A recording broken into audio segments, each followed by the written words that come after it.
تازہ ترین ویڈیوز کے لیے چینل کو سبسکرائب کر کے بیل آئیکن اور آل نوٹیفیکیشن پر کلک کریں تاکہ آپ کو ملے ہر خبر سب سے پہلے۔ اور ناظرین، آپ کو رحیم یار خان سے آگاہ کرتا ہوں، جہاں اسکول ٹیچر بچیوں کو پڑھانے کی بجائے جوئیں نکلوا رہی ہیں۔ رحیم یار خان میں سرکاری اسکول کی ہیڈ مسٹرس کی طالبات سے جوئیں نکلوانے کی ویڈیو منظر عام پر آ گئی ہے۔ Video government girls primary school Muhammad Bakhsh Lar کی ہیڈ مسٹرس کی ہے۔ والدین نے الزام عائد کیا ہے کہ ہیڈ مسٹر طالبات سے پنکھا جلواتی ہیں، ٹانگیں اور سر بھی دلواتی ہیں۔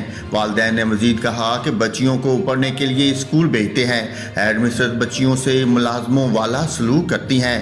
سی او ایجوکیشن رانا نوید کا کہنا ہے کہ government girls primary school Muhammad Bakhsh Lar کی ہیڈ مسٹر کو معطل کر دیا گیا ہے اور اس کی انکوائری لگا دی گئی ہے۔